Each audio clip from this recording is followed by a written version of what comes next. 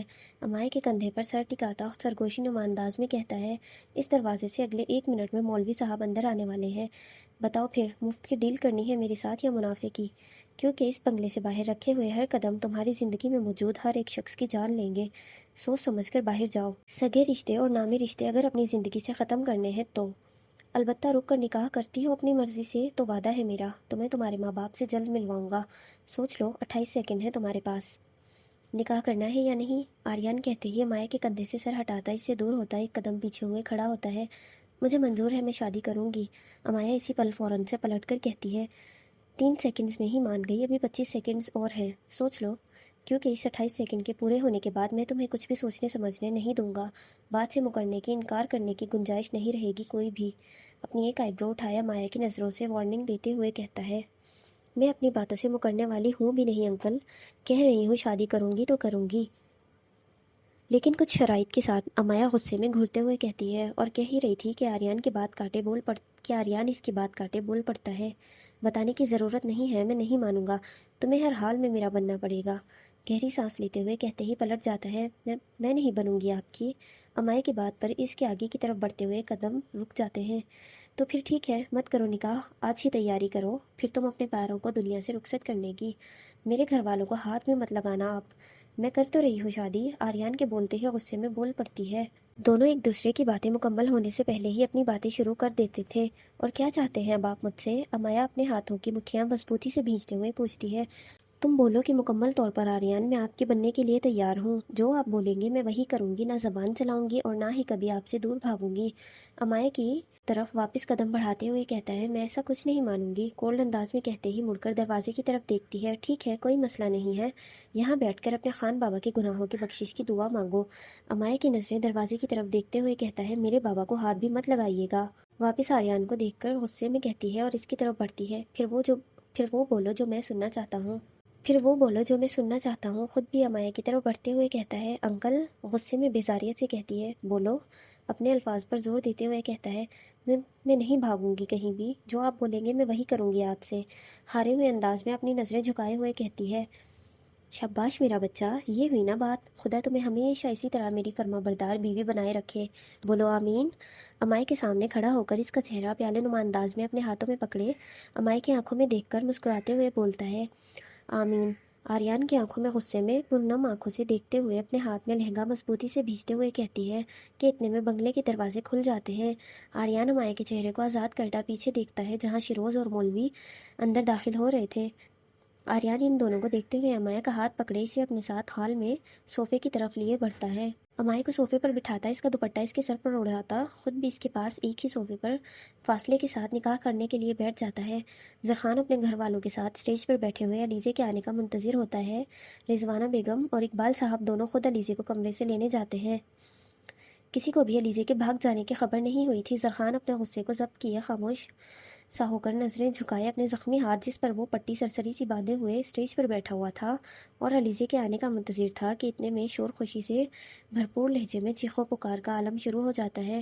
انار جلنا شروع ہو گئے تھے، لائٹ سی آواز میں میوزک چلنا شروع ہو گیا تھا، لال گلابوں کی پتیاں ہوا میں اڑتی ہوئی علیزے کے سر پر گرنے لگتی ہیں۔ سرخ رنگ کے دلہن کے جوڑے میں ملبوس، چہرے پر ایک لمبا سا گھونگھٹ ڈالے ہوئے جو اس کے پیٹ تک آ رہا تھا، دونوں ہاتھوں میں لہنگا پکڑے ہوئے علیزے اپنے ساتھ چلتے ہوئے دونوں طرف ماں باپ کے ساتھ ساتھ چھوٹے قدم اٹھائے زمین پر بچھی ہوئی پھولوں کی پتیوں پر قدم رکھے زرخان کی طرف اسٹیج کی طرف بڑھ رہی تھی۔ علیزے کو دلہن کی طرح سجا دیکھ اس کے ہاتھ میں اپنے لائے ہوئے گجروں کی طرف ایک نظر دیکھتے زرخان صوفے سے اٹھ کھڑا ہوتا ہے اور حیران کن نظروں سے علیزے کو دیکھتے اسٹیج کی سیڑھیوں کی طرف بڑھتا ہے۔ علیزے اسٹیج تک پہنچتی ہے کہ زرخان اس کی طرف اپنا زخمی ہاتھ بڑھائے علیزے کو اوپر آنے میں مدد کرتا ہے۔ زرخان کے ہاتھ میں بندھی سفید پٹی کو سرخ خون سے تر ہوتا دیکھ علیزے نظریں اٹھا کر زرخان کے چہرے کی طرف دیکھتی ہے جو کولڈ خاموش انداز میں اس کو دیکھ رہا تھا۔ علیزے کی آنکھیں زرخان کی آنکھوں سے جیسے ہی ٹکراتی ہیں، علیزے اپنے دائیں ہاتھ سے لہنگا چھوڑے زرخان کے ہاتھ میں اپنا ہاتھ رکھے سیڑھیوں پر چڑھتے ہوئے اسٹیج پر جاتی ہے اور جا کر صوفے پر بیٹھ جاتی ہے اور زرخان بھی اس کے ساتھ خاموشی اور فاصلہ اپنے درمیان قائم کیے بیٹھ جاتا ہے۔ رضوانہ بیگم علیزے کے چہرے سے گھونگھٹ اتار دیتی ہے پر زرخان ایک نظر بھی دوبارہ علیزے کو نہیں دیکھتا ہے۔ ایک ایک کر کے سب مہمان ان سے ملتے ہوئے انہیں تحائف دیتے رہے اور دعائیں بھی، اور ان کے ساتھ تصویریں بنواتے ہیں اور پھر کھانا کھانے میں مصروف ہو جاتے ہیں۔ اسی طرح علیزہ اپنے آپ کو نارمل کی 1 سے 1.5 گھنٹہ خاموشی سے وہیں بیٹھی رہتی ہے، پر اب اس کے صبر کا پیمانہ لبریز ہو چکا تھا۔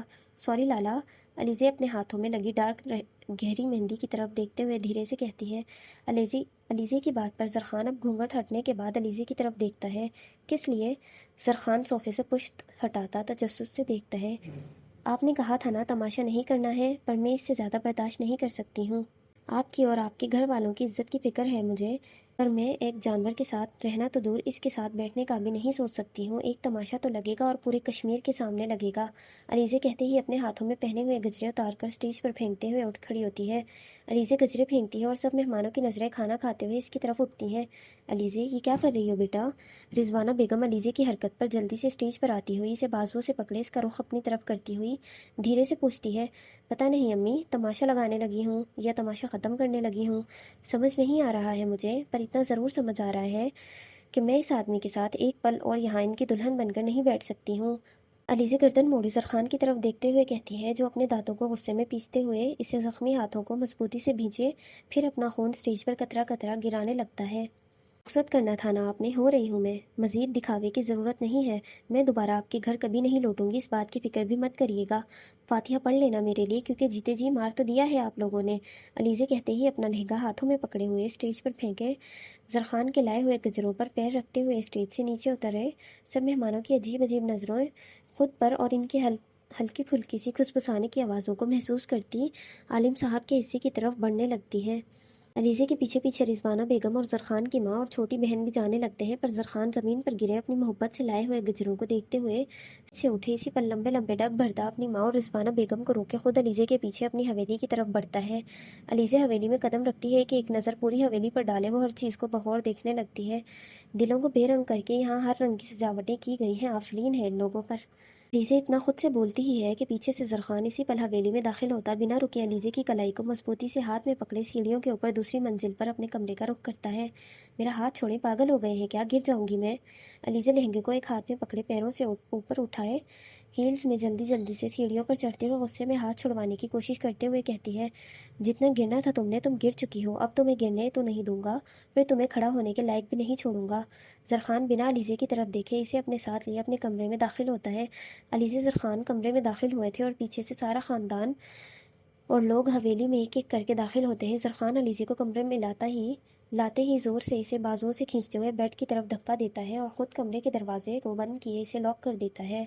زرخان کے دھکا دینے پر علیزہ اپنا بیلنس قائم نہیں رکھ پاتی اور سیدھا لڑکھڑاتے ہوئے بیڈ پر جا گرتی ہے۔ یہ کیا بدتمیزی ہے؟ علیزہ پوچھتے ہوئے بیڈ سے اٹھ کھڑی ہو رہی تھی کہ زرخان پھر سے آگے بڑھتے ہی علیزہ کے پاس آئے اپنے زخمی ہاتھ سے علیزہ کا جبڑا اپنے ہاتھوں میں مضبوطی سے بھینچے علیزہ کو اپنے سامنے کھڑا کرتا ہے۔ تمہیں منع کیا تھا نا میں نے کوئی بھی کسی بھی قسم کا تماشا لگانے سے، سمجھ نہیں آتا ہے تمہیں؟ زرخان اپنے ہاتھ پر زور دیتے ہوئے غصے میں حلق کے بل دھاڑتے ہوئے کہتا ہے، شکر منائے ابھی میں نے کچھ نہیں کیا، اگر میں پورے گھر والوں کے ساتھ سارے گھر والوں کو بھی بتا دیتی کہ یہ کشمیر کی حفاظتی، یہاں کی عورتوں کی حفاظتی اصل میں خود یہاں کے لوگوں کی جانوں کی دشمن ہے، تو پھر کیا بنتا آپ کا؟ رہتے پھر آپ کشمیر کے مسیحا بن کر؟ علیزہ بنا ڈرے زرخان کی آنکھوں میں دیکھتے ہوئے کہتی ہے، مجھے مسیحا بننے کا کوئی شوق نہیں ہے، اور شکر میں نہیں تم مناؤ اس بات کا، اس وقت کہ میں تمہاری ہر حرکت پر تمہیں موت کے گھاٹ اتارنے کے بجائے اس وقت کمرے میں لایا ہوں، ورنہ جس جگہ میری بے عزتی ہوتی ہے مجھے بے عزت کرنے والوں کی لاشیں بھی وہی ہوتی ہیں، اور مجھے اس بات سے کوئی فرق نہیں پڑتا ہے کہ مجھے لوگوں کی جان لیتے ہوئے کوئی دیکھے یا نہ دیکھے۔ زرخان علیزہ کو واپس بیڈ پر دھکا دیے بٹھاتے ہوئے کہتا ہے، اب شرافت سے مجھے یہ بتاؤ کہ میرے ساتھ انسان بن کر رہنا چاہتی ہو یا نہیں، تاکہ میں بھی پھر ڈیسائیڈ کر سکوں تم سے محبت کرنی ہے یا تمہیں تڑپا کر رکھنا ہے۔ سر اور نظریں جھکائے علیزہ کی آنکھوں میں دیکھتے ہوئے پوچھتا ہے، میں رہوں گی آپ کے ساتھ، تب کچھ کریں گے نا؟ میں یہاں رہوں گی ہی نہیں، جس دن موقع ملے گا غائب ہو جاؤں گی۔ آپ جیسے مرد کے ساتھ میں نہیں رہ سکتی جو لوگوں کی جانیں لیتا ہو اور ان کو ڈراتا دھمکاتا ہو، جس کے لیے نہ عورت نہ ہی کوئی ننھی جان معنی رکھتی ہے۔ میں ایسے گھٹیا انسان کے ساتھ نہ کبھی رہوں گی اور نہ ہی کبھی اسے اپنا شوہر مانوں گی۔ علیزہ بیڈ سے اٹھتے ہوئے زرخان کی آنکھوں میں آنکھیں ڈالے اٹل لہجے میں کہتی ہے، بلی شیرنی بن رہی ہے، I love it wifey, but I hate your so called confidence. Zarkhan Alizeh کی طرف بڑھتے ہوئے اس کی بے خوف آنکھوں میں دیکھتے ہوئے غصیلے لہجے میں کہتا ہے، بھول ہے تمہاری کہ تم کہیں بھی جا سکتی ہو، میں تمہیں خود سے دور ایک ہی صورت میں کروں گا، یا تو خود مر کر یا تمہیں مار کر۔ اس لیے ایک کام کرو، آج کے دن سے ہی میرے مرنے کی دعائیں مانگنا شروع کر دو، رہائی تمہیں اب اسی صورت ملے گی۔ زرخان گہری سانس لیے کہتا ہے، اور کہتے ہی مڑ کر پورے کمرے کی طرف دیکھتا ہے۔ یہ پورا کمرہ میں نے تمہارے لیے سجوایا تھا، آج کے دن کا مجھے بے صبری سے انتظار تھا، جانے کب سے میں اس دن کے آنے کا منتظر تھا، پر یہ دن اتنا منحوس ہوگا میرے لیے میں نے کبھی نہیں سوچا تھا۔ زرخان پورے کمرے کو سفید پھولوں سے بے حد خوبصورتی سے سجا دیکھ کر چہرے پر غصے اور مایوسی کے ملے جلے تاثرات کے ساتھ کہتا ہے، یہ سفید رنگ تمہارا پسندیدہ تھا، اس لیے میں نے ہر چیز سفید رنگ میں رنگ دی تاکہ تمہیں یہاں رہنے میں کوئی تنگی نہ ہو۔ زرخان آگے کی طرف بڑھتے ہوئے چھوٹے چھوٹے قدم اٹھائے ہر چیز کو دیکھتے ہوئے کہتا ہے، ہماری فرسٹ نائٹ کی سیج بھی میں نے سفید پھولوں سے سجوائی تاکہ اس بیڈ پر بیٹھ کر تم میرا انتظار کرو، میں تمہاری منہ دکھائی لے کر آؤں، تمہیں اپنے ہاتھوں سے وہ پہناؤں، اور اس سیج ان پھولوں میں تم میری بننے میں کمفرٹیبل رہو۔ پر نہیں، تم نے ہر چیز برباد کر دی، ہر خوشی چھین لی مجھ سے۔ سکون مل گیا تمہیں یہ سب کر کے؟ زرخان کہتے ہی مڑ کر بیڈ کی طرف علیزے کو دیکھتا ہے کہ علیزے صوفوں کے سامنے پڑے ٹیبل پر جلتی ہوئی موم بتی اٹھا کر لاتی ہے اور زرخان کی آنکھوں کے سامنے اسے بیڈ پر پھینکے بیڈ پر آگ لگا دیتی ہے۔ جتنی نفرت مجھے آپ سے ہے نا خان، اس نفرت میں اس وقت اس طرح جل رہی ہوں میں۔ آپ کے نام کی مہندی، آپ کے نام کا دلہن کا جوڑا، جو یہ میں نے زیب تن کیا ہوا ہے، دل کر رہا ہے یہ سب ایسے ہی پہن کر خود کو آگ لگا لوں، شاید پھر جا کر مجھے سکون ملے۔ بیڈ پر تیزی سے بڑھتی ہوئی آگ جو پورے بیڈ کو اپنے لپیٹ میں لے چکی تھی، دونوں بیڈ کے آمنے سامنے کھڑے ہوئے بیڈ پر لگی آگ جو سیج تک کی چیزوں میں لگ چکی تھی، اس جلتی سلگتی آگ کی روشنی میں ایک دوسرے کی آنکھوں میں نفرت سے دیکھتے ہوئے وہ ایک دوسرے کو جلا کر راکھ کر دینے کا ارادہ بنا رہے تھے۔ آگ کی وجہ سے کمرے میں دھواں پھیلتا جا رہا تھا، دونوں کی نظریں ایک دوسرے سے ٹس سے مس ہونے کا نام نہیں لے رہی تھی۔ کمرے کے دروازے کے نیچے سے دھواں نکل کر ہال میں موجود لوگوں کی سانسوں تک پہنچ رہا تھا۔ دھوئیں کی بدبو سونگھتے ہوئے سب کی نظریں اطراف میں پھیلتی ہیں کہ عالم صاحب کی نظریں زرخان کے کمرے کی طرف جا ٹھہرتی ہیں۔ دھواں زرخان کے کمرے سے آ رہا ہے۔ عالم صاحب کہتے ہیں کہ سب کی نظریں زرخان کے کمرے کی جانب اٹھتی ہیں، نظروں کے ساتھ ساتھ ان سب کے قدم بھی۔ اتنی نفرت کب سے ہو گئی تمہیں مجھ سے؟ زرخان بیڈ کی طرف ایک قدم بڑھاتا پوچھتا ہے۔ وہ جلتی آگ کو اگنور کرتا علیزے کو دیکھتے ہوئے اس سے پوچھتا ہے، جب سے ان معصوم بچوں کی جان لیتے ہوئے دیکھا ہے میں نے آپ کو، اس دن سے ہر دن ہر پل آپ سے نفرت میں اضافہ ہوا ہے میری۔ علیزے بھی بیڈ کی طرف ایک چھوٹا سا قدم اٹھائے زرخان کے چہرے کی جانب دیکھتے ہوئے کہتی ہے کہ اتنے میں دروازہ بجنے لگتا ہے۔ سب کی آواز پر علیزے پلٹ کر دروازے کو دیکھنے کے لیے ہلکا سا مڑتی ہے کہ اس کے دوپٹے کو آگ لگ جاتی ہے۔ کھولیں، ان کو دکھائیں، ان سب کو بھی اپنی یہ خوبصورت سی سیج دکھائیں جو آپ نے میرے لیے سجوائی تھی، پر اب میں نے اسے آپ کے لیے سجا دیا ہے۔ دکھائیں سب کو اپنی دلہن کی طرف سے شوہر کے لیے منہ دکھائی۔ علیزے اسی پوزیشن میں کھڑی ہوئی گردن موڑے زرخان کو دیکھتے ہلکا سا مسکرا کر کہتی ہے، آپ نہیں کھول رہے؟ چلے میں کھول کر دکھاتی ہوں ان سب کو، جس آگ میں ان سب نے مجھے پھینکا تھا، اس کا چھوٹا سا منظر تو دیکھ لینا یہ سب بھی۔ علیزے کہتے ہی زرخان کے چہرے سے نظریں ہٹاتی آگے دروازے کو کھولنے کے لیے بڑھتی ہے کہ پیچھے سے اس کا دوپٹہ آگ کی لپیٹ میں آنے لگتا ہے۔ زمین پر لٹکتا دوپٹہ جل گیا تھا، اب آگ اس کی پشت کی طرف بڑھ رہی تھی۔ علیزے کو آگ خود پر محسوس ہوتی اس سے پہلے ہی زرخان دوپٹے کو جلتا دیکھ لیتا ہے۔ علیزے، زرخان بلند آواز میں دھاڑتے ہوئے کہتے دوڑ کر علیزے کی طرف لپکتا ہے کہ آگ اس کے بازو تک پہنچ چکی تھی۔ علیزے کی بازو پر آگ کی سیک لگتی ہی ہے کہ علیزے بھی ڈر کے مارے بلند آواز میں چیخ نکلتی ہے جو باہر موجود گھر والوں کے دل دہلا کر رکھ دیتی ہے۔